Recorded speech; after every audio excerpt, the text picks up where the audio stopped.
The mage fired a blazing spell into the air, the flames slamming straight into the dragon's wing. The purple dragon roared in pain. From the backline, a man shouted for Beza to activate a speed-boosting spell. Beza was an A-rank shaman affiliated with Golden Time.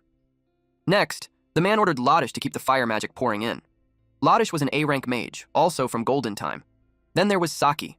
She was an S-class, third-class swordsman wielding the Savior's sword. She was told to wait for an opening and finish the fight. The one giving the commands was Kunan, an S-rank magic swordsman from Golden Time. The last person to receive instructions was Yuki. He was told to stay back and keep hidden. He was only F-rank, with no class and no affiliation. A massive backpack hung from his shoulders. Beza, Lodish, and Kunan attacked at the same time. They kept up the assault until Saki found the perfect moment. She activated a skill. It was called Luminous Slash. In the blink of an eye, the dragon was struck across multiple parts of its body. The dragon let out one final roar before crashing to the ground. Yuki watched the S-rank fighters in awe. As expected of them, they had taken down a dragon with ease. Decades had passed since the disaster known as dungeons appeared in their world, along with the adventurers who challenged them. Even so, humanity had still failed to fully clear the ever-growing number of dungeons. As a result, neglected and undiscovered dungeons frequently triggered dungeon breaks, becoming a serious social problem. Worse still, many adventurers hunted monsters only for money and refused to clear the dungeons themselves. Only a small number of heroes truly understood the danger and led parties like this one to push toward full completion.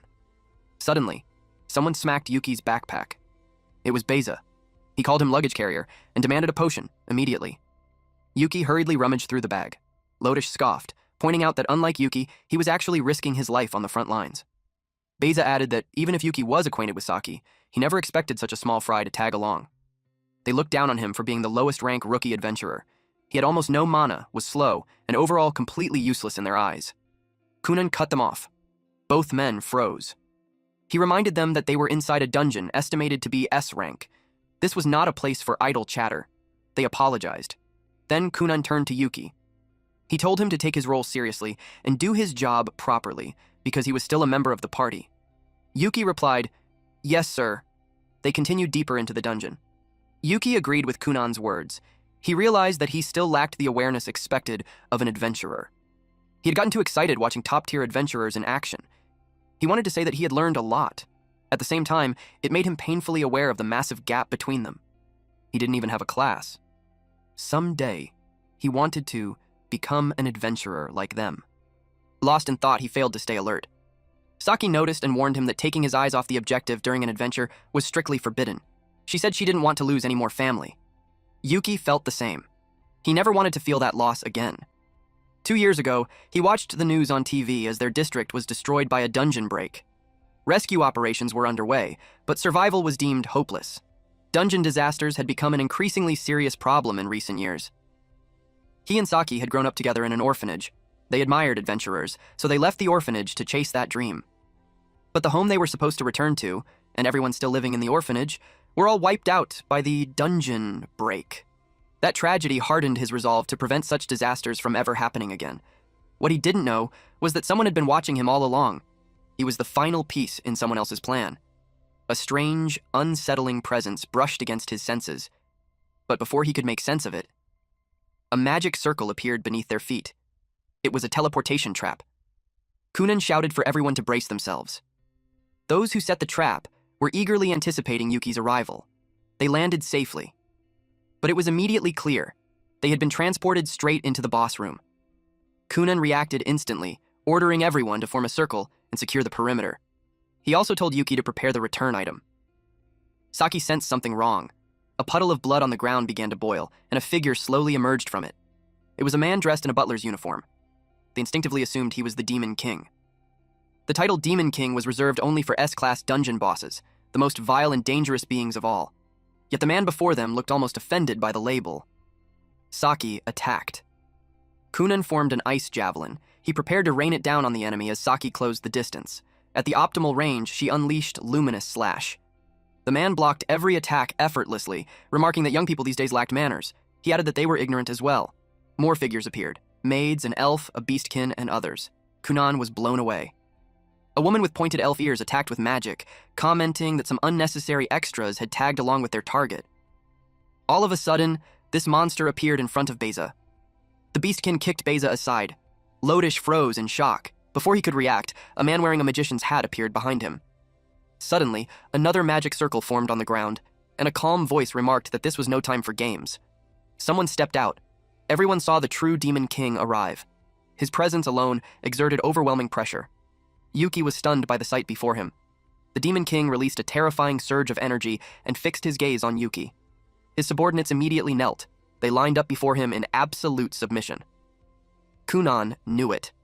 They were moments away from being wiped out. He searched desperately for an opening, any chance at survival. The air was suffocating with tension. Yuki realized the same thing, and he refused to let it end like this. He quickly rummaged through his backpack. He knew exactly what to do. He pulled out an item and pressed the button. A magic circle appeared. He initiated the return sequence. As the countdown began at 5, he stepped forward. He deliberately drew the Demon King's attention and declared that he would be his opponent. The Demon King looked intrigued. Lodish panicked. If Yuki stepped any farther, he would be outside the return range. Saki rushed toward, but Kunan grabbed her and sprinted backward. He understood what Yuki was doing. The countdown reached 3. Kunan and Saki were now far from Yuki. Saki struggled, demanding to know what he was doing. Yuki glanced back and confirmed the distance. Everything was going according to plan. Because Kunan understood. The Beastkin lunged at Yuki. The Demon King asked him what he was plotting. The countdown hit 2. Yuki grinned and replied that it was obvious. He threw the magic item. The countdown dropped to 1. Everyone held their breath, waiting to see what would happen. Yuki declared that he would defeat the Demon King. Kunan caught the item and praised him for his magnificent decision. The countdown reached 0. The magic circle beneath the adventurers glowed brilliantly. Saki cried out Yuki's name in despair, because everyone else would be transported out, except for him. Yuki felt at peace with his decision, while Saki screamed. And just like that, they were gone. The Demon King asked if that was his way of defeating him. Yuki confidently answered yes. He had saved all those high-ranking adventurers, unlike himself. If they returned alive, they would surely conquer the dungeon someday. Still, he felt guilty for leaving Saki behind. The Demon King was impressed that Yuki had thrown away his own life for the future of humanity. He remarked that such madness was truly spectacular. Then, he offered the human a deal. Yuki hadn't expected that, and asked him to clarify. The Demon King said he had heard correctly. He wanted Yuki to join them and help conquer dungeons. Yuki was shocked. Monsters clearing dungeons? He asked why they would do such a thing. The Demon King explained that his kind was constantly exposed to danger because of human conquests. Yuki replied that humans lived under the same threat. The Demon King pointed out that if humans simply stopped entering dungeons, monsters would have no reason to go out of their way to harm them.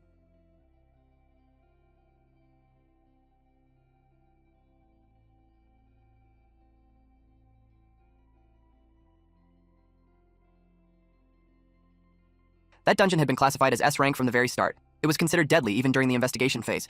To prevent further losses, the dungeon itself needed to be strengthened. And to do that, they would have to conquer other dungeon bosses and absorb their immense magical power.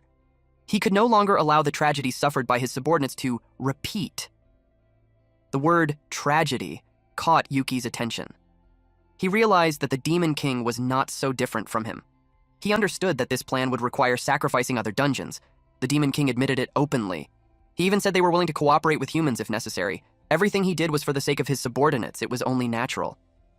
Yuki understood that feeling, doing anything for family, even if it meant dying. He asked the Demon King if he could swear that once he became stronger, he would no longer kill humans, only drive them away. The Demon King replied that monsters were bound to their dungeons. If they became powerful enough that humans could no longer handle them, then humans would eventually stop coming. Yuki hesitated. Could he really trust him? The Demon King said calmly that if Yuki refused, he would simply die, and countless humans would die alongside him. Yuki knew that someday, Kunan and the others would return to conquer this dungeon, but if nothing changed, the casualties would only continue. Another tragedy would surely follow. He thought long and hard, and then he made his decision. He would help the Demon King. Without warning, the Demon King grabbed his hand. Yuki declared firmly that he wasn't doing this for the Demon King's sake. He was doing it for humanity. The Demon King was pleased with his resolve. From that moment on, Yuki became their collaborator. Yuki wondered if someone like him was truly suitable. After all, he didn't even have a class. But that was exactly why he was. Monster Tamer was a class that only the jobless could choose. They looked at him with greedy eyes, sneering that an incompetent piece of trash like him would be perfect for monsters to use. But Yuki had no intention of letting them do as they pleased. He would be the one to tame them. The Demon King explained that for them to enter other dungeons, they had to be summoned. For that to happen, they needed a collaborator who was a monster tamer. The condition to become a monster tamer was having a blank job field. The second requirement was forming a contract with a monster, which was essential. There were 3 ways to form a contract. One was to fight and defeat the monster, another was to understand and communicate with it.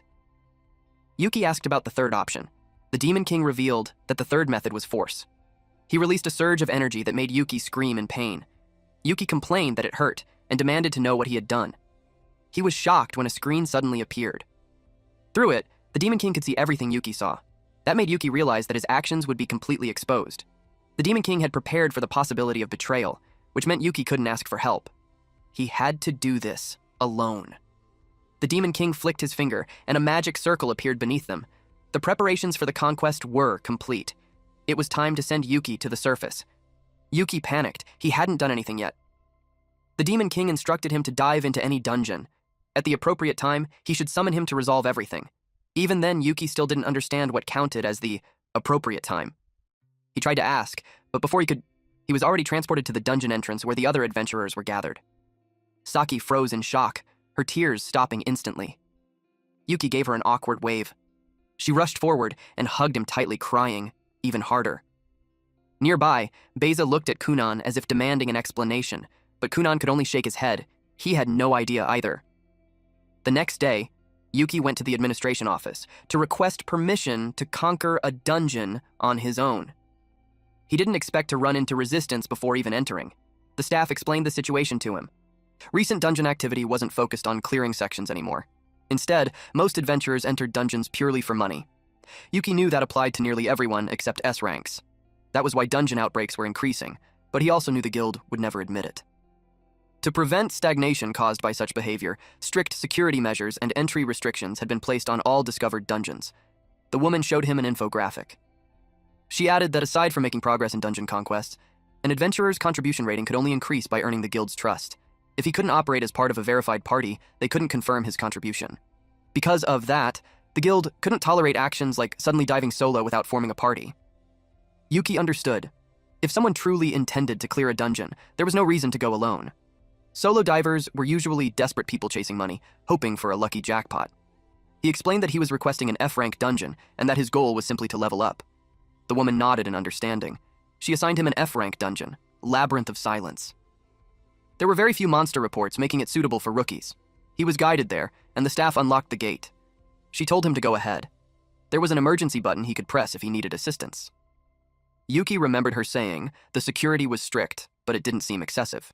Still, it made sense. This was a neglected dungeon. Suddenly, the Demon King asked what a neglected dungeon was. Yuki nearly jumped. He hadn't expected the voice to speak directly in his head. He asked if that was the Demon King's skill. The Demon King replied that it was actually Yuki's skill. Communication with monsters was basic for a monster tamer. Yuki didn't know that. It was his first time using a skill. It was a passive skill, convenient, but unsettling. As he descended the dungeon staircase, Yuki explained that a neglected dungeon was one lacking management, maintenance, and conquest. There were simply too many dungeons for proper response. If a dungeon was rich in resources, adventurers would flock to it for profit, and proper measures would be enforced. The Demon King summarized it simply. The dungeon had been abandoned by humans.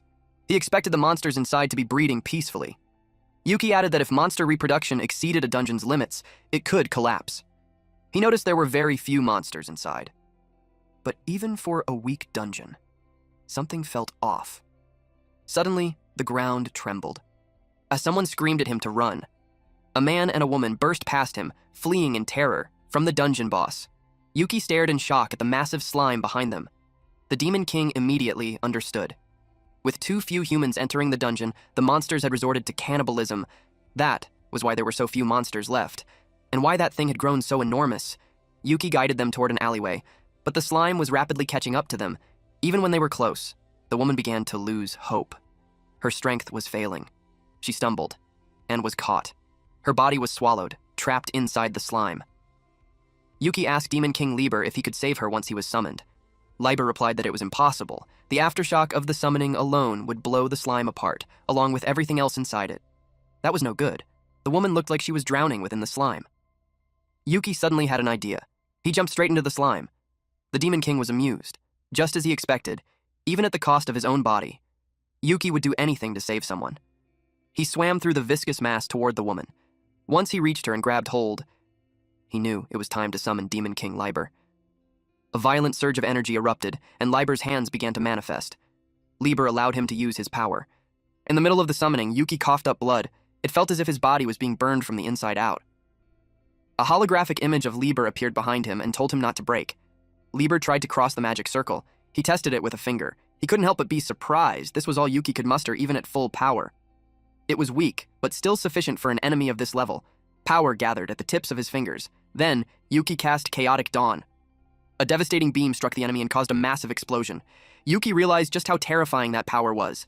It was nothing short of a disaster. Everything in front of them was wiped out. The woman regained consciousness and trembled, saying it was terrifying. The man noticed Yuki's injuries. Blood was flowing from Yuki's eyes and mouth. The man urged him to hurry outside, saying he looked critically injured. Only then did Yuki realize how bad his condition was. His vision blurred, and he collapsed face first onto the ground. A few days later, inside the Endless Abyss dungeon, Yuki told Liber that his first rank up had happened while he was unconscious. He had received the notification in the hospital. He mentioned that he had scared the two adventurers, yet they still carried him out and reported everything properly. Liber asked why he looked so downcast and invited him to have a toast instead. Yuki didn't understand why. All he had done was summon him. He felt disappointed when he realized that summoning was the only thing he could contribute. Liber pointed out that Yuki hadn't abandoned the life in front of him at that moment. Instead, he had seized a different possibility without hesitation. Liber said he liked that strength and offered him a wine glass. Yuki accepted it and thanked him for the praise. Liber admitted that it troubled him how Yuki nearly died every time he summoned him, so he introduced someone Yuki could summon next time. Her name was Elvina, an undead maid. Yuki noticed how calm and composed she was. She joked that falling in love with her at first sight would be troublesome. After all, she had no pulse. Her undead joke didn't land very well. Yuki worried if she would be all right. Liber reassured him that she was stronger than he was. Elvina said she wanted to be a relatable and approachable maid. They decided to focus on raising Yuki's level first. He needed to grow strong enough to withstand summoning Liber properly. Soon, several burning creatures approached them. Elvina simply punched them. Every threat was eliminated instantly. Yuki realized just how strong she was. They were inside an E-rank dungeon, the Den of the Burning Ones. Elvina ran circles around him, proudly declaring that she was a capable maid. Yuki was reminded of a child from the orphanage who used to seek attention in the same way. She always played with him. The nostalgia didn't last long. A flood of level-up notifications appeared, nearly driving him insane. Elvina was surprised that he found leveling up annoying. She wondered if that was some kind of living joke. They reached a darker section of the dungeon. Yuki noticed that he could maintain Elvina's summon far longer than Liber's. She explained that Liber was simply too special. The mana required to summon him was so immense that the summoning was likely interrupted halfway through. Yuki knew that was true. He had only managed to summon Liber's fingertips. Elvina concluded that, by comparison, she was a bargain. Someone Yuki's mana could easily sustain. Yuki replied that she was reliable. That made her blush. Yuki realized that summoning wasn't just about raw power. Efficiency mattered too. They came upon a sealed door. Yuki wondered how they were supposed to get inside. Elvina stretched her arms. She punched it. The door shattered. She casually remarked that she had only been knocking. A warrior stood waiting on the other side. Elvina charged forward. The warrior wielded a flaming sword. But Yuki noticed something strange about the flame. He threw a dagger. It deflected the blade just before it could strike Elvina. Still, a trace of flame brushed her cheek, causing cracks to spread across her skin. Yuki asked if she was all right. She asked him when he had noticed the holy attribute flames. He answered that they simply looked different from the fire throughout the dungeon. They resembled the light Saki used. Elvina explained that holy flames were the natural enemy of the undead. She joked that it made her heart race, even though her heart had already stopped. Yuki told her this wasn't the time for jokes and urged her to retreat. But the warrior activated a fire circle sanctuary. Elvina realized that the dungeon boss was similar to Liber. It wouldn't allow them to escape. Yuki considered summoning Lieber, but Elvina stopped him. With his current strength, he could only summon her. They had no choice but to face it together. Elvina remarked that it was a cruel joke, a monster tamer standing on the front lines instead of his monsters. But that was exactly Yuki's plan. They were comrades. Her lips curved into a smile. Now she was fully committed to fighting alongside him. Yuki would show the dungeon boss the results of their growth. And if it came down to it, she would protect him. Elvina and Yuki prepared themselves to face the dungeon boss. Yuki had expected to gain a new skill after leveling up. He obtained Eye of Truth. Through it, he could read the enemy's abilities. It described holy fire as a flame that exerted absolute effectiveness against dark attribute beings. Elvina asked what was wrong. When Yuki looked at her, her skill appeared, Made of All Wind. It increased all parameters for a limited duration. At the same time, the system warned him of an incoming attack from the dungeon boss. Fire spiraled toward them.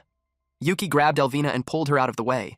He told her that he could now see monster attributes and skills, along with their danger levels.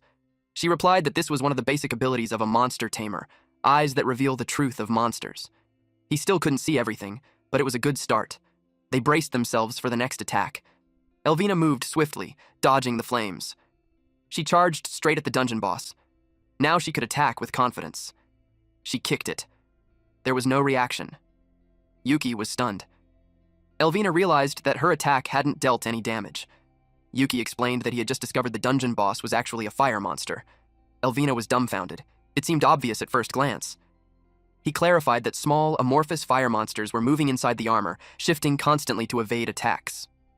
That was why her kicks weren't landing. She wasn't hitting their true bodies. Yuki could see the letters and indicators slowly shifting. Their strategy was decided. Elvina teased him, telling him not to be captivated by her performance this time. He warned her that the boss was winding up an attack. She needed to jump, now. Yuki began issuing commands. Duck. Pull back to the right. The next strike was coming from below. Then target the left arm, the right shoulder, and, finally, the head. The dungeon boss staggered, visibly disoriented. Yuki told her to fall back for the moment. It was the first time the boss showed a clear reaction, but even then, it barely managed to dodge. He instructed her to evade to the right. Suddenly, Yuki was caught off guard and struck. Fortunately, Elvina rushed in and saved him, reminding him to look out for his own safety as well. Once they reached a safe distance, Yuki apologized. Elvina then suggested that he use her skill. He checked its description. She explained that a monster tamer could forcibly activate a contracted monster's skill. That skill would boost her stats for only a brief instant. Yuki realized that if he used it, they would have to finish the fight before the enemy could react. It could only be activated once, meaning the timing had to be perfect. Elvina acted cute and said she trusted him to use it properly. Yuki resolved to end the battle with the next exchange. A series of danger warnings flashed before his eyes. He warned her of an incoming combo attack and told her to dodge to the right. After that, she had to remain exactly where she was. Then slide left. A blast of flame surged toward Yuki. He was struck and knocked to the ground, but he forced himself back up and told her not to worry about him. He ordered her to leap left. Then he activated Made of All Wind. Elvina's kick exploded with power, slamming the dungeon boss into the ground and carving a deep dent into it. The battle ended. Yuki finally relaxed, relieved that they had won. Elvina said softly that the skill had taken a lot out of her. With those words, she bid him farewell. Yuki was stunned. She disappeared before he could even stand. He tried to summon her again, but there was no response. Eventually, he returned to the heart of Lieber's dungeon. Lieber was relieved to see him alive. He asked where Elvina was. He said he needed to speak with her so he wouldn't leave her behind on the next adventure. Lieber guided him onward. If Yuki had arrived any later, he wouldn't have been able to see her face. Yuki froze when he saw her resting inside a coffin. Confused, he asked what this meant. Lieber explained that this was how they mourned their dead. He asked if it was different from how humans did it. Yuki couldn't understand what he was hearing. So Lieber explained further. Elvina was an undead maid. The skills of her race produced immense power at the cost of destroying their own bodies. Yuki remembered that the skill had a usage limit of 1. Now he understood what that truly meant. He couldn't accept it. He never wanted her to die. He only wanted to defeat the enemy. Lieber stated calmly that, for the sake of protecting the dungeon, her life had been a worthy price. He believed she had fulfilled her duty to the utmost. He admitted that the responsibility ultimately lay with him, the Demon King. But Yuki couldn't accept that answer. He blamed himself for not thinking carefully and for blindly following her suggestions, and for being too weak to fight properly on his own. Once again, he regretted his weakness. Yuki broke down in tears. Lieber told him that he intended to make Yuki stronger. Yuki asked if there was anything he could do, any skill that could bring her back. Lieber replied that there was none. A monster tamer used monsters. They consumed them. They did not repair them. Yuki refused to accept that. Then someone arrived and told Lieber not to be so cruel. It was May. She said that a conclusion had already been reached regarding this matter. But the boy had not been included in that decision, so it wasn't truly settled. Yuki recognized her as one of the executives and activated Eye of Truth. She introduced herself politely as he read her information. She possessed both holy and demonic attributes, the skill made in order, and resurrection from corpse. His breath caught. She smiled and asked him if he wanted to know how to bring Elvina back. Yuki felt a surge of hope when he heard that Elvina could be brought back to life. He knew that with May's skill, it was possible. May was surprised that he could see her skills. Because of that, there wasn't much need for explanation. Yuki clarified that all he could see were the skill's effects and the fact that there were conditions attached. That made sense. He had only just awakened the skill, so it was natural that his understanding was limited. He asked May to explain it properly. May formally introduced herself. She was responsible for overseeing everyone within the dungeon, managing affairs, caring for its inhabitants, and providing backup. The word backup caught Yuki's attention, so she elaborated. Since humans constantly invaded the dungeon to kill them, she existed as insurance. Even if someone died, she could resurrect them and prevent the dungeon from collapsing. The moment Yuki heard that, he demanded that she resurrect Elvina immediately. May calmly reminded him that there were conditions. First, the skill consumed an enormous amount of magic. It was extremely inefficient. For example, if she killed Yuki and then resurrected him, the cost would equal the magic required to construct an entire dungeon floor. For a human, that alone was already excessive. For Elvina, it would require even more. She explained that using the skill would cause the dungeon to shrink drastically. Yuki understood immediately. A smaller dungeon would be far easier for humans to conquer. She confirmed it and added that even the executive Shion strongly opposed it. Shrinking the dungeon would only lead to more deaths. Yuki suggested slowly accumulating unused magic over time. Given enough time, they might gather enough for a single resurrection. But that wouldn't work either. The second condition required the individual's own remaining magic. Elvina's magic still existed, but it would completely dissipate within 10 days at most. That was why they needed to urgently acquire magic from another source. May confirmed his conclusion. That was the reason they had sent him to conquer a slightly larger dungeon. Now Yuki finally understood the true purpose of conquering dungeons. By stealing magic from other dungeons, May's resurrection skill could be used without restriction. That was certainly one of their objectives. However, the dungeons Yuki had encountered so far were nowhere near sufficient. Yuki asked how much magic was actually needed if even an F-rank or E-rank dungeon required so much. May admitted she didn't understand human ranking systems, but she shared that when she proposed targeting a truly large dungeon, everyone else dismissed it as suicide. They couldn't risk exposing the core of their crucial plan, the very thing Elvina had sacrificed her life to protect, to mortal danger again. Yuki volunteered. Lieber immediately called it reckless. He asked if Yuki had any plan at all, since both Yuki and any new monsters would likely end up just like Elvina. Yuki admitted that he hadn't figured out how to conquer it or grow stronger yet. But if this was the only viable path, he had no choice, no matter what. He knew that was the reason Lieber had made a contract with him in the first place. Lieber accepted that answer. He was about to refuse when someone cleared their throat. The butler stepped forward and volunteered to train Yuki. Yuki recognized him immediately. It was the man Saki had fought. May was pleased to see Viento support the plan. Viento reasoned that with Yuki's current strength, danger and sacrifice were inevitable, no matter where he went. Lieber understood. He entrusted Yuki to Viento for the next 7 days. He ordered Yuki to follow him. Yuki placed his trust in him as well. May remarked that she could finally relax since Viento was exceptionally strong, but Lieber insisted that she accompany them immediately. Considering that Viento had opposed using humans until the very end, there was a real chance he might simply kill Yuki. May acknowledged that it was a valid concern. Viento and Yuki stepped into a magic circle. When Yuki opened his eyes, he was shocked to realize they were still inside the dungeon. Viento explained that this was another facet of the Demon King's power.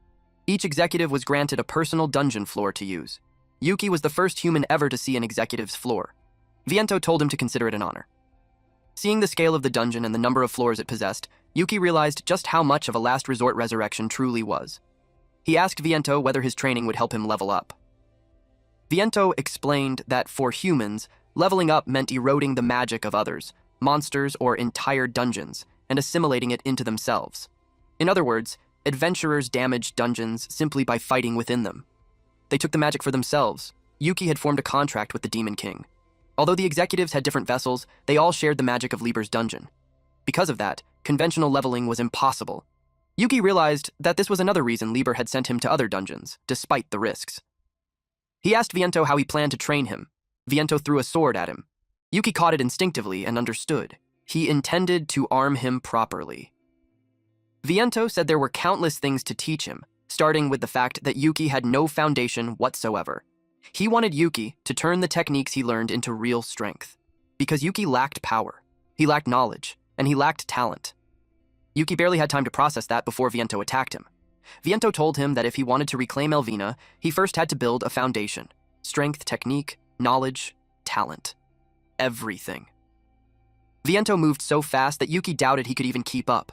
Viento told him that if Yuki failed, then the fate of everything would have to be entrusted to someone else of that caliber. Yuki sensed killing intent, then realized it wasn't quite that. Viento clarified that he wouldn't make such a judgment lightly, for the sake of the dungeon and Lord Lieber. Yuki understood then. To Viento, someone like him dying wouldn't matter. Viento gave him one condition: survive for 3 hours. To truly make a sword your own, nothing surpassed standing at the brink of death. Their blades collided. Yuki vowed to endure hell itself and bring her back to life. Yuki activated his Demon Eye of Truth, revealing Viento's skill, Blood Petal Blade. Every single strike was lethal.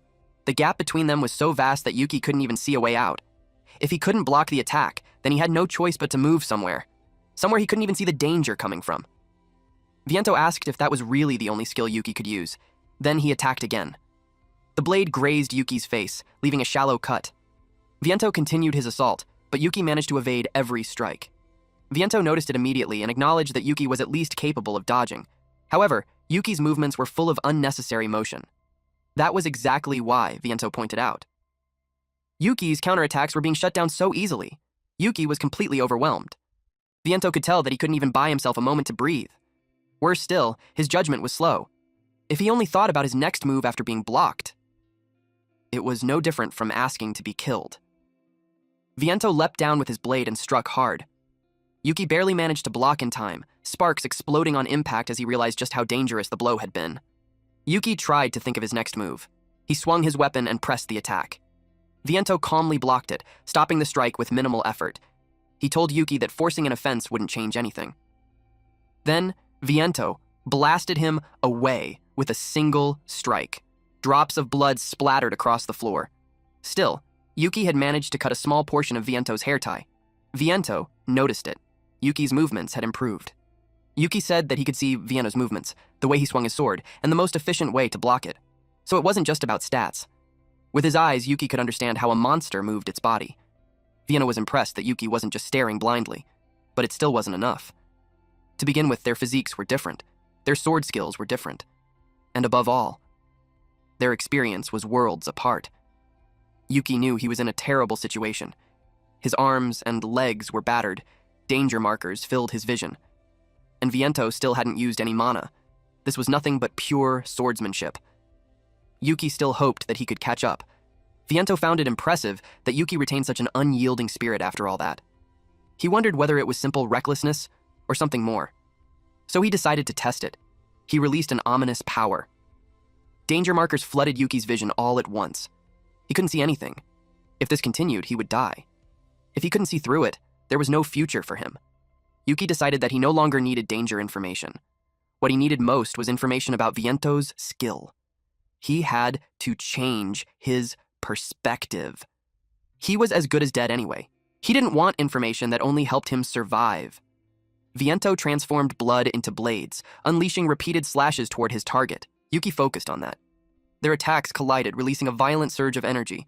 The shockwave blasted rocks and debris in every direction. Viento was left speechless. A shallow cut had appeared on his cheek. He looked down at Yuki, who lay unconscious on the ground. By the end of the battle, Yuki's body was covered in slashes. Sometime later, Yuki jolted awake. Viento was waiting for him at the foot of the bed. He told Yuki to follow him at once. Yuki was slightly disoriented. He remembered taking Viento's skill during the fight. He asked what had happened to his wounds. Viento replied that Mei had healed them. Since Yuki hadn't died, it hadn't required much mana. Deep down, Viento hadn't expected Yuki to attempt stealing his technique at such a critical moment. That only made him more curious about what lay ahead for him. Regardless, his real training would now begin. First, they entered a room filled with monsters. Naturally, Yuki was startled. The number of enemies was high, but Viento believed he could handle it easily. Yuki unsheathed his sword. He was starting to get used to the idea of death. The next thing we knew was that Yuki was confused. He couldn't understand why he had been assigned to serve tea to monsters. On top of that, he was dressed in a butler's uniform. Viento explained that a top-tier swordsman allowed no wasted movement in their conduct. Posture, footwork, and even the smallest gestures had to be perfectly optimized. That was why Yuki had to learn to strip away everything unnecessary. A butler's work tolerated no lapses, no hesitation, not even the slightest tremor in the fingertips. One had to learn how to command the entire body. At the same time, one also had to learn how to properly use their eye. Skills evolved depending on how they were used. Monsters of various races had gathered for the tea party. Yuki had to read each of them precisely, understanding what they desired. Yuki began by watching and memorizing every single movement Viento made. He observed how Viento poured tea and carried out his duties. No matter what he did, Viento remained calm and elegant, even when carrying a stack of plates. When Yuki tried the same thing, his hands trembled. He even dropped a plate, shattering it on the floor. That was when he realized something important. Watching and learning wasn't enough. Actually performing the actions with his own body was far more difficult. He couldn't believe how poorly he mimicked Viento. It was something he had never noticed during battle. That realization led him to understand that simple imitation wouldn't work. He needed to add his own interpretation. He began pondering how to truly command his entire body. The next day, he served an intimidating monster. The creature showed interest in Yuki because he was the human Viento often spoke with, which meant he must be strong. Yuki clarified that he was still in the process of becoming stronger. The monster volunteered to whip him into shape and struck him. Because Yuki was short on stamina, he activated his eye. Using it, he tracked Viento's movements and the monsters around him. He tested his timing. And a punch landed cleanly on the monster's jaw. On the fourth day, he served a lizard-like monster. Using his eye, he noticed that it was cold. He observed, predicted, and moved accordingly. He placed a blanket over the lizard-like monster. It immediately became fond of him.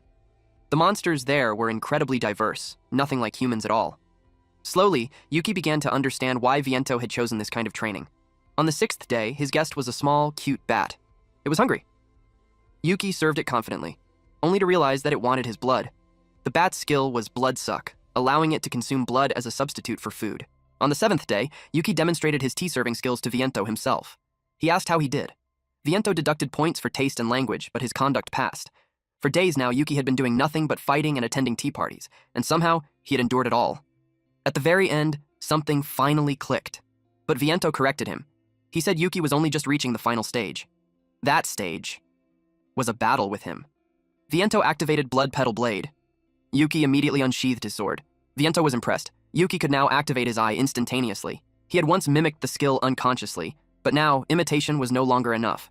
If Yuki didn't make it his own, he would die. Yuki didn't need to be told that. Death was a natural outcome. He activated his eye, and the description of Blood Petal Blade appeared. The skill transformed stored blood into blades, unleashing repeated slashes upon the target. Normal defense was impossible. It could only be neutralized by an attack of the same type. This time, Yuki could see it in far greater detail. And now, he knew how to use his body as well. He activated the same skill, Blood Petal Blade, and their swords clashed. But to his shock, Yuki's sword shattered. A slash opened across his abdomen, and blood poured out. Viento was disappointed.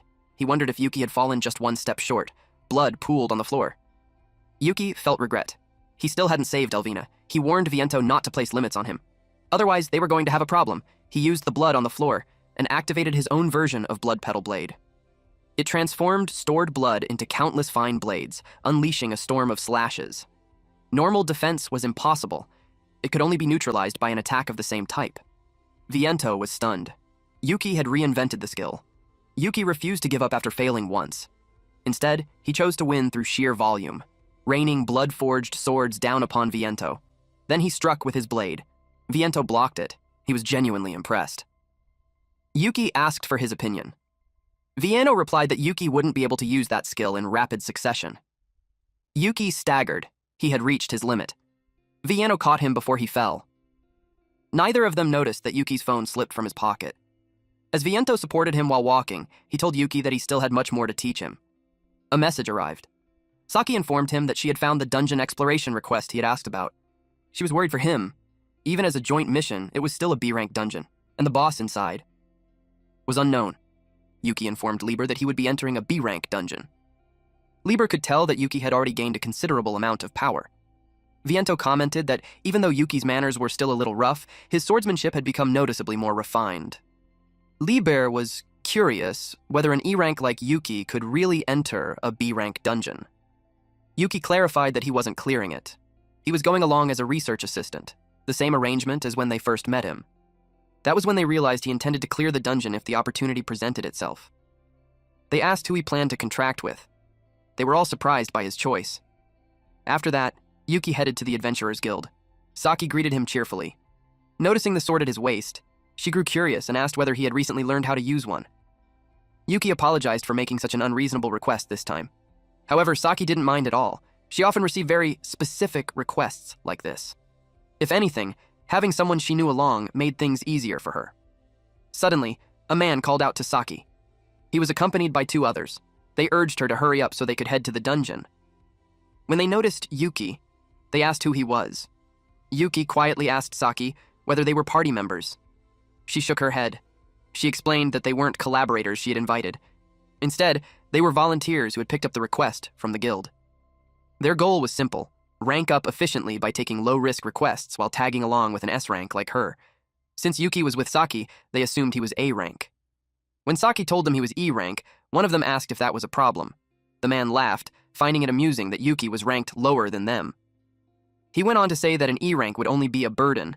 Claiming they were doing Saki a favor, he told her to ditch that loser and take proper B rank members instead. Saki ignored him and mentioned that Yuki had cleared 2 dungeons alone. Yuki gave a vague reply, saying it was something like that. The men didn't believe it. An E-rank clearing dungeon solo was unheard of. Normally, adventurers ranked up through investigations or delivery requests. Unless someone was aiming for A rank or higher, dungeon clearing wasn't even attempted. The leader of the group grew irritated. His original plan was to manipulate Saki into clearing dungeons so he could ride her success straight to A rank. If someone had actually cleared dungeons alone, it would ruin his chances of standing out. He pressed the issue again, but Saki had had enough. She firmly stated that he was hired to assist with an investigation, not a clear. She then explained their current target. The dungeon was estimated to be B rank, known as the Cave of Cloistered Desire. Dungeon ranks were determined by the boss. Yuki asked how they could estimate the boss's threat level without seeing it. Saki explained that it was based on dungeon complexity. The stronger the boss, the larger and more intricate the first floor would be. Stronger bosses also meant more floors leading up to them. In short, the rank was determined by the size of the first floor and the number of floors. According to records, the dungeon was small in scale with narrow paths. With 22 floors, it was classified as B rank. However, no matter which room they searched, they couldn't find the boss. Eventually, the investigation request had been passed to Saki, though she admitted she wasn't particularly good at this type of work. Suddenly, a massive worm-like monster emerged. The blonde-haired man pointed it out to their leader. That obnoxious leader immediately shouted at them not to interfere. It was his prey. He cleaved the creature in half with his axe. Grabbing one half of the corpse, he boasted to Saki that he had taken it down flawlessly. Saki felt conflicted. Subduing monsters wasn't part of the investigation request. Yuki could tell that being an S rank came with its own difficulties. That same man, Gaido, turned to Yuki and mocked him, demanding that the E-rank do something for once. As he kept yapping, the wall behind him suddenly collapsed. A massive rock-like monster emerged. It was a golem. Saki and Yuki moved at the same time. She activated Luminous Slash. Gaito froze. He hadn't even seen her move. Saki told them that she didn't need combat support. She only wanted them to focus on investigating and staying alive. Then, Yuki apologized. He carefully struck the golem, making sure not to get in her way. Saki asked if he had timed his attack with hers. Yuki replied that he had. It looked sturdy. She was stunned. Even if it was just once, the fact that he could keep up was impressive. especially considering he had only recently started learning the sword. Her face flushed slightly. It was far more than she had expected. Now she understood why the fight had been so smooth. She smiled brightly, thanked him for his help, and praised him for doing well. Since the golem had emerged directly from the wall, Yuki couldn't help thinking that dungeons truly made no sense. Saki told him to leave combat to her while they focused on investigating. Gaito looked displeased. With things turning out this way, he became even more determined to find the boss room and make a contribution. But after 10 hours, they still hadn't found a single trace of it. The three men were exhausted. Saki searched around again, but there seemed to be nowhere left to go to reach the next floor. They had already checked for hidden branches. Yuki placed his hand against the wall, curious about what lay beyond it. Gaito scoffed at him, lecturing him about dungeon mechanics. A dungeon was an isolated magical dimension, he explained. It only looked like part of their world. Even if it resembled a cave, it wasn't one. Gaito suddenly lunged forward, driving his knee toward Yuki. Yuki stood frozen, barely reacting as the attack closed in. Gaito warned him that trying to dig through dungeon walls would only result in hitting a layer of mana and injuring himself. Yuki calmly replied that it didn't look that way to him. Gaito was confused. Using his special eye, Yuki revealed that the entire cave was made of the same material as the golems they had been fighting. Understanding dawned on Saki. She told everyone to step back and unleashed Luminous Slash. A hole opened in the wall and she ordered them inside. The moment they entered, they were greeted by a massive golem. The tension was palpable, especially for Gaito. Saki realized the truth. They weren't inside a dungeon. They were inside a golem that had been masquerading as one. Gaito asked what the point of that was. The answer was obvious: to fake its rank. Yuki asked whether this meant they had just reached the real first floor. The sheer scale of the space gave him a clue. It felt like stepping outdoors. Saki initially thought it was A rank. Then she corrected herself. It was on the verge of becoming S rank. They reviewed the intel first. Only then did they confirm the truth. This wasn't a B rank dungeon, but an A rank super large dungeon. The desert floor itself was made of golems, camouflaged as the dungeon. Yuki and Saki focused their attention on something in the distance. A floating castle. Gaito noticed that the massive golem beneath them had stopped moving. Saki explained that it had likely shut down to conserve mana after failing its objective. He didn't understand what she meant, so Saki elaborated. The dungeon had probably been designed to prevent an S-rank conquest, someone like her. That realization made her wary. Gaito was stunned. He had always believed monsters were nothing more than glorified animals. Saki corrected him. Dungeons weren't merely resource generators. Originally, they were front lines, built to repel enemies that threatened human society. Yuki already knew this.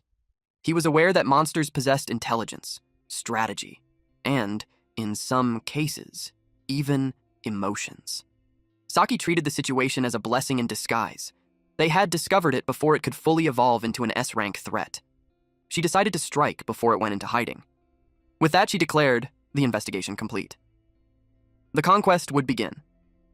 She told the others to head back while they still could and report to the guild. Fortunately, since this was still the first floor, the gate was right there. But Yuki couldn't afford to leave. He said he wanted to stay. Saki looked at him and asked if he was sure. Seeing her calm expression, Yuki asked whether she truly wanted him to come along. She replied that she needed someone who could carry the boss's intel back if things went wrong, and among everyone present, he was the best choice. She grabbed him by the collar, looked straight into his eyes, and said that both of them were going home together. Yuki agreed. More than anything, he didn't want anyone else to die. With that, Saki lifted him, princess style, and took off. She activated Luminous Formula and dashed forward. In an instant, Gaito could no longer see them. Still, he refused to simply go home. A fragment of yellow crystal fell to the ground. As Saki sped toward the floating castle, they took the shortest route possible, by breaking through the floors. The mana grew so dense that it felt like they had reached the dungeon's deepest layer. Suddenly, a voice echoed. It expressed surprise that humans had managed to reach this place on their own. A red, crystallized figure flipped through the air, glowing brilliantly. Its sharp, gem-like body spun as it descended. They had met the dungeon boss, a jewel golem, Carrot. She aimed to become the most beautiful and effortless demon lord. Saki realized that Carrot had been secretly accumulating mana for that purpose. She confirmed her suspicion. Little by little, Carrot had been polishing her beauty. Without warning, Carrot activated Carrot Critical Cutter and targeted Yuki. At the same time, Yuki activated the Demon Eye of Truth. He dodged her rapid, continuous attacks. That alone impressed Carrot. Normally, the fight would have ended right there. Her movements were blindingly fast. A single hit would have been fatal. But compared to Viento, she felt almost motionless. Yuki wasn't afraid. He countered her attacks with his sword. Karat mocked him, saying it was useless. Her body was far harder than the golems they had fought earlier. Yuki already knew that. His goal wasn't to damage her, it was to create an opening. And in that moment, Saki unleashed Luminous Slash. Carrot recoiled in shock. They had scratched her. Saki acknowledged that Carrot was durable, but not unbreakable. She blasted her into the wall. Yuki couldn't help thinking how absurd S-rank skills truly were. Carrot complained that it hurt. Saki noticed something unsettling. The monster hadn't lost her composure. That meant there was more. She warned Yuki not to lower his guard. He nodded and asked what was coming next. Saki pressed the attack, chaining strikes together to wear Carrot down. Then Karat spoke. She said she had seen it. Their weakness. She activated Carrot Creation. Colossal. An enormous amount of mana was consumed. Yet nothing seemed to happen. Suddenly, Saki's face turned pale. The golems outside, where Gaido and the others were, had regenerated. The path to the gate was sealed. Carrot informed them calmly that if they didn't save those men, they would die. Saki realized the truth. Carrot had gathered materials from the golems themselves. The situation had turned dire. If they wasted time defeating Carrot, the others would die. But she also couldn't afford to look away from the boss. Yuki told her to go. They couldn't leave Carrot unattended, so he said it plainly. He would defeat her. Saki entrusted everything to him.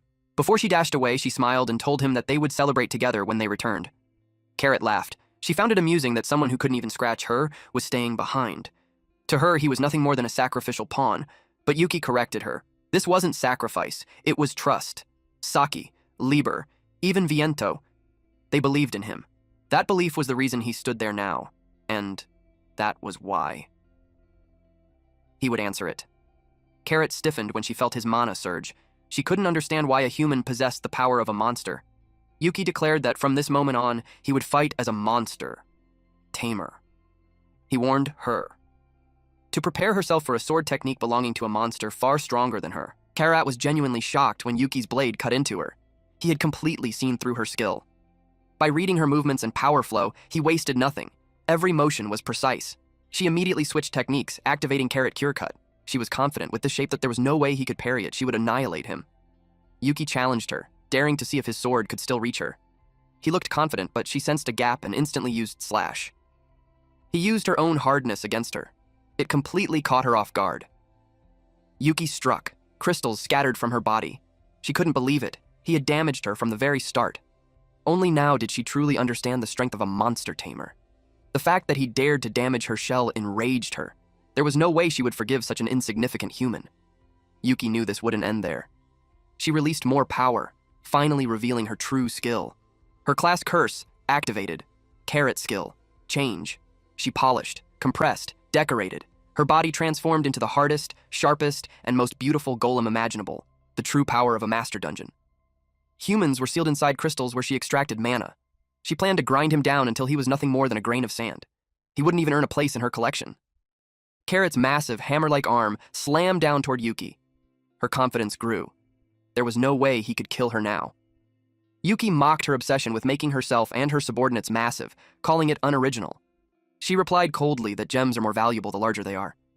Yuki countered that skill was what truly mattered, and how beautifully the gems were cut. He activated the blood petal blade. Carrot froze when she saw it.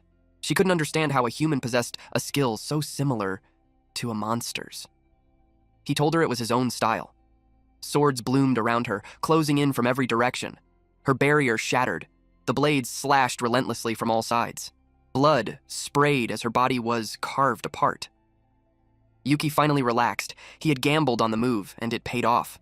Blood dripped from his sword. He could feel its weight. With his back turned, Yuki didn't realize that Carrot was still conscious.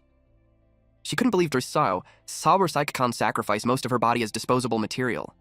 It was an absurdly powerful skill, but the cost was enormous. She launched a sneak attack, but Yuki deflected it instantly. He warned her again. He could see through her movements. Still, she noticed something important. He was nearing his limit. Once more, Yuki used the blood petal blade, again in his own style. She was confused. Why do it again when his body could barely move? Yuki admitted it himself, he couldn't move anymore, so he summoned help. A small, adorable bat appeared. It smiled at him. Earlier, inside Lieber's dungeon, they had already understood why Yuki chose that monster. His plan was simple: use the blood he had stored. The bat's skill was vampirism, allowing it to absorb blood and convert it into sustenance. It was a skill that required massive amounts of blood. If both attempts failed, Yuki would be in mortal danger. Yuki could only contract one monster. That meant the second strike had to land. The first attack used his own blood. Viento was deeply worried. Yuki would be left on the brink of death. But that was exactly the point, using weakness to bait the enemy into lowering their guard. His plan was to exploit his own vulnerability to approach the strongest vampire, and that was when the cute little bat would do its job. Carrot finally realized this had been his goal from the very beginning. As the battle ended, Yuki introduced himself as Yuki, a monster tamer who fights using everything, enemies and allies alike. He sliced Karat cleanly in half. She called him a monster, her body shattered into countless gem fragments. Yuki calmly replied that he was human, a human who had formed a contract with the Demon King. Now that Yuki felt the dungeon's power, his eyes burned like they were on fire. He knew he had already pushed himself far enough. Our boy then started absorbing the mana of the whole dungeon towards his marking, and after a few more moments, he was on the verge of collapse, so he entrusted everything to Lieber. Surprisingly, Saki arrived at that exact moment and caught him. She was stunned when she realized what had happened. Yuki had defeated Karat, alone. He was too anemic to even stand, so she supported him as best she could. Meanwhile, the media had gathered in front of a man who was about to make an announcement. He spoke about the A-rank dungeon. Because of a special incident, the parties involved would be required to report directly and explain the situation. Reporters fired off photos non-stop. This was guaranteed front-page news. They called out the name of the person who had contributed the most in the dungeon. The fake dungeon alone was already massive news, but a successful conquest on top of that made even a hardened middle-aged official admire the adventurer responsible. Saki was called to the front. The crowd lit up the moment they saw her. As expected, of the white flash. People adored her. One reporter asked about the dangers of a dungeon collapse. Another reporter asked whether an intelligent monster had appeared. She told them to quiet down before calmly explaining the outline of the conquest. Deep down, she felt it was a huge hassle, but Yuki had pushed the task onto her. The moment Yuki received the document outlining the report, he handed everything to her and disappeared. She suggested he stay until his treatment was finished, but he was already gone. It made her wonder what kind of business could possibly be that important. Meanwhile, Yuki rushed straight to Lieber's dungeon, and the moment he arrived, he asked how the resurrection was going. Mei was unleashing a terrifying surge of power as she answered that she was just finishing the final stage. Viento immediately told Yuki to stop watching. The mana alone could burn his eyes. Yuki could tell. Just standing there, he felt an overwhelming pressure bearing down on him. Mei called Elvina over and told her that break time was officially over. She warned her that staying in the netherworld forever was something she would never forgive. As she activated the approval of the afterlife, the chains of mana surrounding them began to move. After that, Elvina opened her eyes. Yuki finally relaxed when he saw her standing. She asked why he looked so relieved, and then she realized she must have died. Yuki told her the truth. She had come back to life. She already knew it was because of the headmaid's resurrection, but she had believed her death was meaningless, so the result surprised her. Yuki let out a deep sigh and said how glad he was that she was still so energetic. Since he had just said that to a zombie, she asked if that was supposed to be an undead joke. He immediately yelled that it wasn't. Viento cut into their banter and told them to get back to work at once. He ordered them to change clothes. Yuki sighed and asked if the job involved being a butler again. Elvina tilted her head and asked if he had ever worked as one. He denied it instantly. That was when Mei brought them their outfits. Yuki put on a suit that made him look polished, almost like a distinguished gentleman. He stared at himself, completely confused by the outfit. Viento revealed the reason. Today, Yuki was the star. The monsters in the room erupted in celebration. They were glad he had survived and excited to finally meet the rumored human. Some even said he had saved them. Yuki was completely baffled. Lieber explained that the dungeon Yuki conquered contained an enormous amount of magic power. Because of that, Mei was able to resurrect far more people than expected. And if she was being honest, she was exhausted. Yuki finally realized that everyone there had been resurrected. Lieber told him they were all curious about the human responsible, so he gathered them together. The monsters never expected to be saved by a human. and that realization filled them with joy. They invited Yuki to share drinks and tell his story. But Elvina immediately dragged him away. She declared she was first. She was confused too, especially since he apparently did something incredible. As he was dragged off, Yuki desperately called out to Lieber for help. Lieber only smiled and told him that because of the choice Yuki made back then, everyone here had been saved. He praised him and told him to get used to how they expressed their gratitude. But deep down, Yuki knew he hadn't done it for them. Elvina had simply overlapped with the girl from the orphanage. Still, watching the monsters interact, he was reminded of his days with the children at the orphanage, and that alone made him appreciate that he had been able to save them. A wolf monster suddenly brought up a rumor that Yuki was Viento's #1 disciple. Elvina shouted in shock without thinking. Viento calmly said he still needed to drill the basics into Yuki, the so-called star of the party. Lieber teased him, saying he must really like Yuki if he nagged that much. He even prepared clothes for him. Viento shot back that Lieber was the same. At first, he thought they were the ones using Yuki, but in reality, Yuki had used them. And he delivered results far beyond expectations. Lieber looked at Yuki with amusement. He claimed that Yuki was the key to obtaining the world. Meanwhile, Saki asked the reporter to repeat the question. A silver-haired man wearing sunglasses cut in and demanded they bring out the man already. He was referring to the real conqueror. He knew they were hiding someone dangerous, and he wanted Yuki for himself. Before this incident, a man was being intimidated in a narrow alleyway. Nearby, a dropped cell phone suddenly played news from a press conference announcing chaos. The man panicked and shouted that he didn't know anything. It was Gaido. His face was bruised as he yelled that it was Saki who brought that guy. The man wearing sunglasses under the night sky clicked his tongue. Another dead end. He complained that there were way too many low rankers, and it was getting sickening. Suddenly, Gaito remembered Yuki's name and blurted it out. The man with sunglasses paused. He remembered seeing a poster about Yuki. Gaito thought that would be enough to save him. After all, he had nothing to do with it anymore. But to the man, loose lips were dangerous. He told Gaito to blame his mouth, activated his skill, and put him down. The next day, Yuki walked through the city holding flowers. It had been a while since he was surrounded by nothing but humans. He was taking a break from dungeon training and raids. For today, he decided not to think about any of that. After all, this was the day he met everyone. He went to visit the monument, a great collapse memorial, built for the massive dungeon collapse that occurred years ago. It honored those who perished in the great collapse. He had many stories he wanted to tell them. Becoming an adventurer, clearing dungeons, learning swordsmanship. Then, someone caught his eye. A man in a red hoodie sat in the middle of the road. At first, Yuki thought it was Saki, but no, this man had been waiting for him. He was the sunglasses guy. His name was Zapper, an A-rank adventurer in the same line of work. Yuki asked if they had met before. Zapper replied that this was their first meeting. He said he came to scout him. Yuki was surprised and told him he was only E-rank, nowhere near impressive. Zapper brought up the fake dungeon raid. He told Yuki not to hide it. He already knew Yuki was involved. Yuki froze. He wondered how Zapper knew. If his monster powers were exposed, it would be bad. So he said Saki deserved the credit. He claimed he had only evacuated other adventurers, but Zapper knew that wasn't true. He said Yuki was the one who killed the boss. While the White Flash was busy dealing with the golem, he added that Yuki had the skills to handle an A-rank boss. That made Yuki wary. This man knew far too much. Yuki denied it, saying he only hid and ran away. Zapper didn't understand why Yuki was so desperate to hide it, but he told him to listen. Dungeon clearing wasn't like a normal job. Having a bunch of grunts didn't make a real squad. To earn real money, you needed excellent weapons. Top-tier ones. Yuki asked if Zapper was talking about him. Zapper explained that no matter how strong Yuki's job skills were, solo dungeon runs had limits. A party was different. Sure, his cut might shrink, but the number of places he could earn from would skyrocket. So, Zapper invited Yuki to make money together. Yuki thanked him for the offer, but he refused. His goal wasn't money. Zapper accepted the rejection. He admitted he wasn't exactly smooth talking, so it couldn't be helped. Still, he planned to test him anyway. So now, he wanted to fight.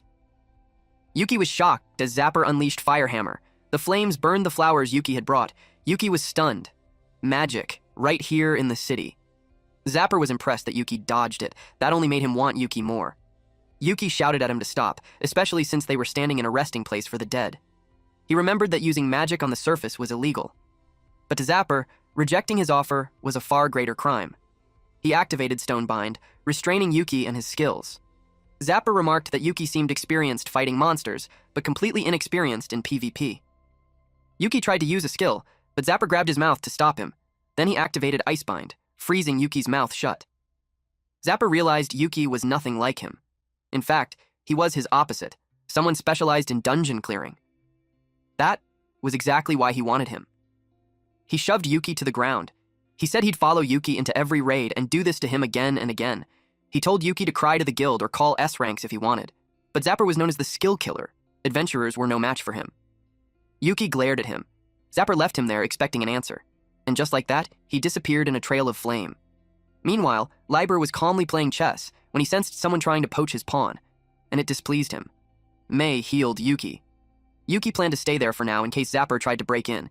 He needed to come up with a countermeasure. Viento asked why he didn't have his sword. Yuki explained it was his day off, and carrying a weapon in the city would attract trouble. At his rank, questioning would be a nightmare. But even if he had his weapon, he admitted he would still lose. He had no idea how to deal with that magic. Liber reminded him of something important. He was a monster tamer. He suggested using them. Monsters were experts in magic. Then he called someone over. It was Machinami Tekua, an elf. She said she was in the middle of research. No one understood magic better than her. So Liber told Yuki to learn from the abyss, even though she clearly didn't want to. At Liber's dungeon on the Machinami Tamura floor, Machinami told Yuki that she had never gotten along with that old geezer. Yuki realized he had never once seen her at any tea parties or balls. That immediately annoyed her. She said she would never attend a party thrown by that antique bat. He was always nagging her about trying to look young or some nonsense when she was still in her early 30s. Yuki cautiously probed further. She clarified that it was around 1,000, give or take. A massive enough scale, if you asked her. Then she casually revealed that she was only 1,499 years old. She suddenly realized something amusing. If she made Viento's disciple stronger, that old geezer would absolutely hate it. Then her cute disciple would be so attached to her that Viento would turn green with envy, and eventually, some forbidden love that transcended the master-disciple bond would bloom. Yuki cut in and said he just wanted to learn magic. That alone was interesting enough for her to agree. After all, developing magic required simulation. She led him into the library. Yuki was stunned by its sheer size. He asked if all those books were about magic. She told him that wasn't even half of it. Most of her floors were made entirely of books. From the look on his face, she could tell he didn't even understand what magic really was. She teasingly called him Disciple Number 1 and asked if she was right. Then she asked him a simple question. How was magic any different from a skill? That made Yuki pause and reflect. She answered it herself. Skills were individual abilities. Magic, on the other hand, was a universal ability. Yuki had absolutely no idea what she meant, so she explained that skills were broadly categorized into 3 types. First, skills obtained through one's profession. Second, skills that each race naturally possessed. Finally, skills born from the sublimation of a fully mastered technique. Every single one of those was a cheat-like move, something only achievable through one's own body, technique, and talent. That was why imitation was impossible. Even if 2 skills looked identical, they were fundamentally different at their core. She tried jogging his memory by reminding him that he had already experienced this firsthand. Yuki remembered using the blood petal blade, so he replied that he understood perfectly, which meant magic must be the opposite. She smiled and told him he was right. No matter who used it, if the same magic was cast with the same mana and the same incantation, the result would always be identical. A universal law. An absolute law. That was magic. Yuki was starting to get excited. She then asked her second question. Why did so many people not use magic? Yuki guessed it might be because of strict requirements. Maybe it consumed massive amounts of mana. But the real answer was far simpler. It was just too difficult. He asked if it was because controlling mana was hard. She shook her head and told him even chanting was difficult. Proper magic required incantations as long as an entire book, even for basic spells. Yuki said he had never seen anyone chant for that long. Usually, skills only required something like call fire or similar. That led directly into her third question. She asked him if he knew how they were chanting. Yuki thought about it, then suggested they must be using something to assist them. That was the correct answer. Tools like staves could replace parts of the incantation. Magic circles could be carved. Some chants could be spoken internally, others partially omitted. Yuki realized it could be modified. She added that this was the beauty of magic. The more you learned, the more you could cheat. As an example, she casually said, "Call, fire hammer," and a blazing hammer formed in her hand. She explained incantation breach. the act of completing the incantation and visualization entirely within one's mind before speaking. It was a fundamental magic technique. However, the result varied depending on how deeply one understood the original incantation. Some replayed it as text, others as images, sounds, or combinations of all three. It differed from person to person. Yuki finally understood why spells that sounded the same could still differ. Once he grasped it, she demonstrated the output. She invoked invasion, combined with fire hammer. Yuki watched intently. She twisted the flames in her hands, explaining that it was possible to preserve only parts of the original incantation while bridging the gap with the complete version. Yuki finally understood what magic truly was, and he was thrilled. For now, he just needed to memorize the incantations. She agreed, but warned him that rote memorization was his limit. An incantation was essentially a command to magic. If he didn't know which sentence issued which instruction, he'd never modify spells or create new ones. Yuki realized it was just like learning a new language, and he wasn't even good at English. She laughed and reminded him that humans didn't have nearly as much time as she did, so he should be grateful. With that, she activated her magic and summoned the live-in library. Yuki could only stare. The space around him instantly transformed. She explained that the magic allowed one to experience the contents of a book directly. They were now inside the world of fire magic even a slime can understand, a book she personally wrote. If Yuki cleared this virtual dungeon, he would acquire its contents completely. Yuki liked that idea. And it played to his strengths. That was when she dropped a pile of other books on him. She told him to read all the major attributes and their basic variations. Yuki hesitated and asked if she meant clearing all of them.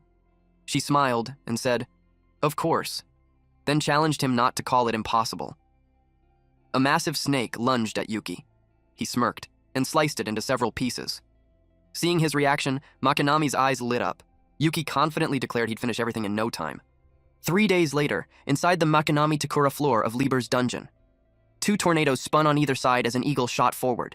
It tore through the air at full speed, letting out a piercing screech. Yuki struggled to chant an incantation to interfere with the wind attribute. The environment itself was too violent. He was blown away, yet he kept chanting through clenched teeth. Machinami then casted Air Catch, and a massive hand of compressed air caught him just before he smashed into the ground. Machinami calmly commented that Disciple Number 1 truly had no talent. Lying flat on the ground, Yuki admitted that he finally understood why adventurers didn't chant spells in combat. In real battles, the opening was simply too big. She told him that magic was never originally meant for combat. It was meant to deceive the world and rewrite it however the user desired. Yuki listed the elements out loud: fire, earth, water, ice, lightning. Every spell should have been powerful. He cast Stone Arrow. The projectile flew out, then flopped uselessly. His eyes widened as he complained about how ridiculous it was. He realized that incantation breaches lost far too much power. Just as Makinami said, once steps were skipped, individual differences became painfully obvious. A chant was a command sentence that rewrote the world through mana. When parts were omitted, the command itself became vague. She noticed his biggest flaw. He was terrible at filling in the gaps with imagination. No matter the element, once he used incantation breach, the output was nearly zero, and if he added more chanting to restore power, he would never keep up with Zapper. He wouldn't be able to react in time to Zapper's magic. Meanwhile, Zapper could always counter him with magic that had an elemental advantage. She told him that was something he'd encounter constantly. For example, Earth couldn't break through wind, and he hadn't even learned all the attributes yet. Still, she gave him hope. The next attribute, wind, might be his specialty. She had the air hand carry Yuki away. Yuki went back to training, hopeful that he'd finally find an element he was good at. But he couldn't help wondering, did Zapper even have a bad attribute? Meanwhile, several adventurers had set up camp deep in the mountains. Zapper was surprised when he learned that Yuki had entered an S-rank dungeon. One of his men reported that they searched everywhere, only to realize Yuki had gone straight into that dungeon. Zapper remembered it clearly, the one that forced even 2 S-rank parties to retreat. He found it amusing. It was a place ordinary adventurers couldn't even approach. They asked him what they should do. Zapper answered that it didn't matter, because they were going in too. The man panicked and refused. They hadn't finished clearing the monsters yet. More importantly, it was dangerous. Zapper agreed. It was dangerous. A massive mouth lined with razor-sharp teeth suddenly appeared above them, hanging in midair and dwarfing the 2 figures below. They were shocked. A giant worm had appeared. It lunged towards Zapper, ready to swallow him whole. Zapper didn't even flinch. He cast Water Lance, Ice Tusk, Stone Spear, Lightning Arrow, Storm Axe, Fire Hammer, multiple elements erupting at once and surging into the worm. He had killed too many again. He didn't expect much in terms of materials. The man beside him stood frozen in shock.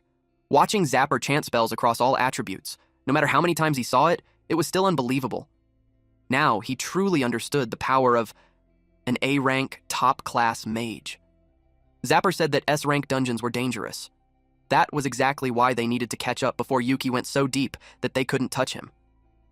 The man pointed out the damage caused by the monster. Several members of their party had died. To Zapper, they were nothing more than replaceable B ranks, and if they ran out, he could always recruit more.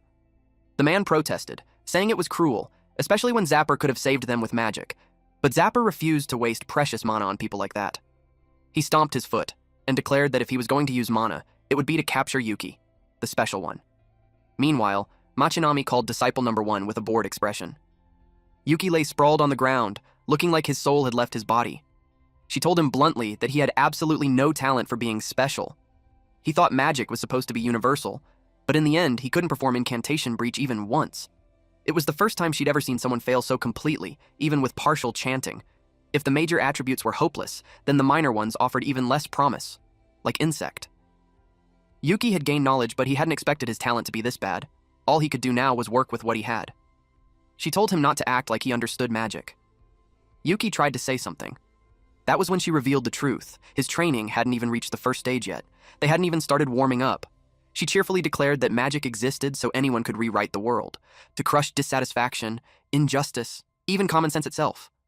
That was why she would never allow words like compromise or giving up. Yuki asked how he was supposed to do that. She said it was simple. He had already seen her do something similar against that old man. All he had to do was create a brand new magic that only he could use. Machinami suggested that Yuki apply that theory directly to magic. What he had learned so far was more than enough. At his current level, he could already teach beginners. Yuki was stunned by the realization.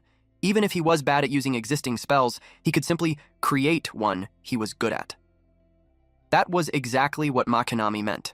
Instead of relying on long incantations, he would manipulate mana directly through emotion to reshape the world, then add incantations later, if needed. For combat magic, practice was everything. From now on, he would train under her directly. As she spoke, she suddenly snapped her head to the side, making Yuki ask what was wrong. She activated Aqua Vision and saw Zapper unleashing a fire wave on the dungeon's first floor. Zapper was searching for Yuki. To widen the search, he activated Wind Search. Machinami showed Yuki the scene through a floating water sphere. Yuki was shocked. Zapper was already here. It looked like Zapper had followed him. To Machinami, this was the perfect opportunity.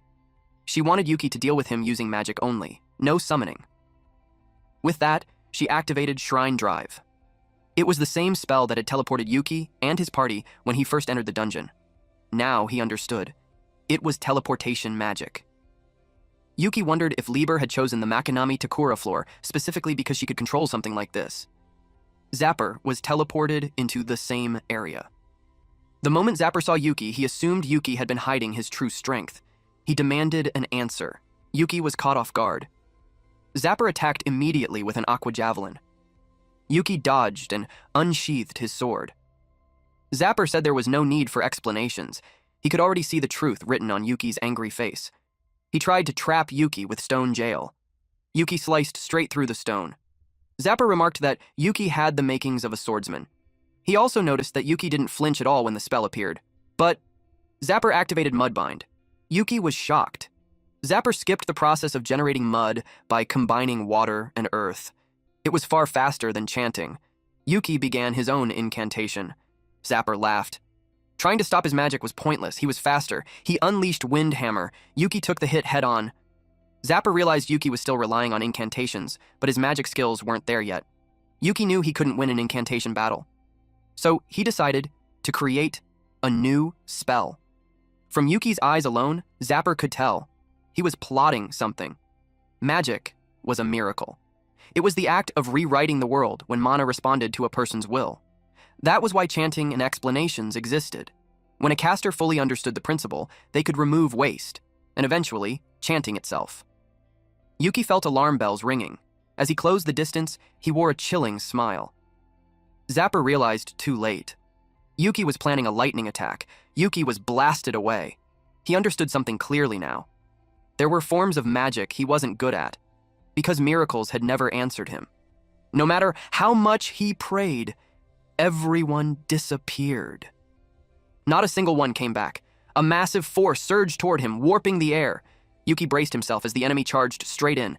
The attack detonated. Stone pillars shattered, debris scattering everywhere. Zapper was certain he had landed the finishing blow. His eyes widened. There was no one there. Yuki believed miracles didn't exist. There was no such thing as that kind of magic. He admitted it himself. He didn't understand magic at all. Suddenly, he heard Makanami calling his name. Confused, he asked where her voice was coming from. She told him plainly, it was magic. Her magic. Yuki said he was struggling. She offered advice. She told him that in terms of knowledge, he was already a first-class mage. That meant he could alter anything. What he lacked was deciding what magic he wanted. She explained that whenever she used magic, her thought was simple. Wouldn't it be fun if magic like this existed? He needed to pour that emotion directly into the mana. Yuki knew his emotions well, and the emotion he felt toward magic was rage. The moment he accepted that, the pillar he was hiding behind exploded. The battlefield descended into chaos. In this unfair world, the angrier you were, the stronger you became. Zapper found him again and realized Yuki had no intention of giving up. Yuki faced him head-on and extended his hand. He was going to use no incantation magic. Zapper mirrored his stance. Zapper summoned a firestorm, confident that no magic could overpower his own. The flames brushed against Yuki's arm. Zapper thought he had him. Then, Yuki spoke. Yuki demonstrated a path completely opposite of his teacher's. There were no lessons for this. But Makanami thought it was beautiful magic. Yuki had created a void shield. Yuki decided to teach Zapper a new kind of magic, a magic that rejected all magic. That was his magic. Yuki deployed a void shield. It denied all magic. He was determined not to let Zapper use magic, not even once. Zapper couldn't understand why his spells were being cancelled so suddenly. One moment they responded, then it was like the world itself ignored him. Now, he abandoned the idea of dragging Yuki into his party. That thought was gone. Instead, he decided he'd just kill him right there. He threw out a lightning javelin. Yuki parried it. Next came the aqua whip. It slammed into the shield, and cracks spread across it. Yuki immediately realized it. His defense was reaching its limit. Meanwhile, Zapper noticed something strange. Terrifying even. The shield wasn't blocking a single element. It was nullifying all attributes. And he felt it, an eerie sensation that made him realize the magic itself was being interfered with, as if the will meant to guide mana was being rejected. Machinami watched from her floating broom. She saw that Zapper had already realized it. She acknowledged it silently. He was reasonably skilled. Original magic conveys will to mana to alter the world. Void was the opposite. Through the mana inside the body, it commanded the outside mana not to change. If she had to name it, she would call it the Void attribute, magic created solely by disciple number 1, born from his hatred toward magic itself. Zapper knew that if the magical alteration exceeded a certain level, he might break through it by sheer volume alone. So he unleashed several elements at once. Yuki agreed. If he only defended, it would be impossible to win. So he combined it and formed a Void saber, and then he slashed straight through it. Zapper was flabbergasted. Yuki destroyed only the most dangerous parts. He erased the attack with minimal consumption. Machinami felt proud. Yuki could only use one attribute, yet his understanding was first class. Though, she still hated the old man's swordsmanship. With that skill, Yuki was confident he could reach Zapper. Zapper frantically erected an ice wall and a wind wall, but Yuki erased the wind, and for the ice, he simply slashed it apart. Zapper was in trouble. His magic barely worked, and physical reinforcement was blocked by the sword. He called forth a fire wave. In an instant, Yuki raised his void shield again to defend himself. Zapper began to worry. At this rate, his mana would run out first. He desperately thought about what spell could work, what could break through, and that's when Yuki found an opening. He unleashed his blood petal blade in his own style. Zapper's eyes widened. He knew immediately. His defense wouldn't hold. Yuki pressed the attack. Zapper resisted and cast wind magic. It was an air hammer, and it left Yuki momentarily stunned. He never expected Zapper to cast it on himself, just to dodge. It couldn't be helped. Zapper decided to let him off this time, but he warned him there would be no next time. He said he'd find a way to defeat that magic. Then he called Windwing and flew away. Yuki was stunned by how calmly he retreated, but he understood. If Zapper stayed, he wouldn't survive as an adventurer. Makanami screamed in his ear, furious that he let him escape. If Zapper got away, that old geezer would definitely mock them. She could already imagine his smug face. Yuki admitted he had a move reserved for emergencies. He looked down at the binding in his hand and asked if he could remove it. Then he gripped his sword. Meanwhile, while fleeing, Zapper complained about how awful he felt and planned what to do once he returned. But mid-flight, he sensed something. Mana. Yuki unleashed a full chant. An ominous energy flooded the entire area. Zapper couldn't believe it. A full chant required an enormous amount of time. There was no way Yuki could fire one off that fast. Yet, no matter how he looked at it, the mana was coming from Yuki's position. He immediately created distance and cast Wind Boost. Makanami wondered what he was planning, especially since he went as far as using summoning. May appeared and invoked the Mother of Chaos, where all are born, and all must return. She calmly began her incantation.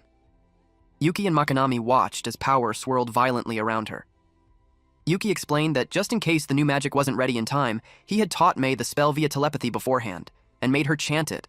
Magic was versatile. Anyone could use it if they completed a full chant. May finished the chant and casually commented that Yuki was rough with his maids. Yuki thought like a true monster tamer. He made his comrades do what he couldn't. May was undead, so exhaustion didn't matter. She released a dark arrow. Zapper panicked. He had no choice but to deflect it, so he cast a holy shield. It was pierced through the upper left side and cracked instantly. The cracks rapidly spread. Then he noticed something about the arrow. It was a void arrow. Just as Yuki promised, magic would never happen for him again. Zapper was flung backward as a massive wave of purple energy surged upward. The violent swirl swallowed everything, forcing a scream from him. As he was consumed by it, he hurled curses at Yuki. Mashinami admired the outcome. The power and precision were perfect. She praised Yuki. He was good at teaching magic. Yuki smiled and replied that it was because he had a good master. Only Zapper's sunglasses remained. Meanwhile, at the Liber dungeon surface entrance, several armed men in white, assassin-like uniforms took position. Their captain was still clearing another dungeon elsewhere. They believed they could suppress the situation themselves. The only one they feared was Zapper. The enforcement squad moved in to capture both Zapper and Yuki. Few minutes later, Yuki exited the dungeon with Zapper slung over his back. Moving through a dungeon while carrying another person alone was exhausting, and it showed. He planned to hand Zapper over to the guild. But before he could take more than a few steps, armed men stopped him. They pointed their weapons at him, clearly intending to take him into custody immediately. Seeing their all-white uniforms, Yuki recognized them at once. The guild's public order specialist combat group, the execution squad. He thought the timing was perfect since he was about to hand Zapper over anyway, but the moment he stepped forward, ice blocked his path. A short-haired woman in a white uniform ordered him to stop. She was Nanao, a B-rank mage from the execution squad. Yuki couldn't understand why he was being treated like a criminal too. Dugo, an A-rank monk from the execution squad, explained that multiple reports had been filed against Yuki by other adventurers. They believed Yuki was Zapper's party member, and in the name of maintaining public order, the execution squad intended to detain both of them. Yuki tried to explain that he was the victim. Suddenly, Zapper activated Fireburst. The execution squad instinctively pulled back, momentarily distracted by the flames. Yuki reacted instantly, forming a void saber to defend himself. Zapper laughed and muttered that thanks to Yuki, he'd woken up in the best possible situation. He bolted, and the execution squad immediately gave chase.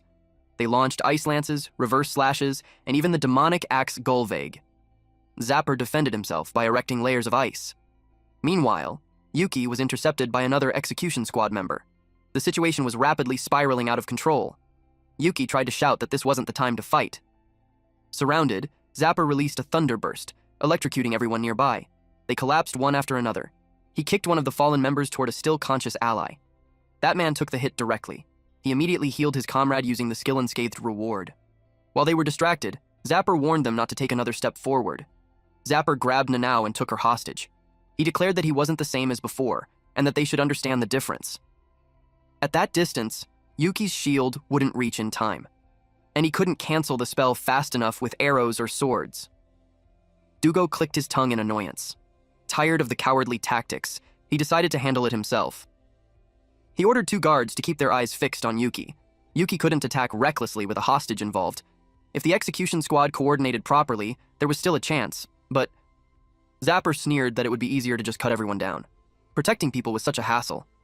Seeing the number and complexity of the magic circles forming, Yuki knew it was large-scale magic.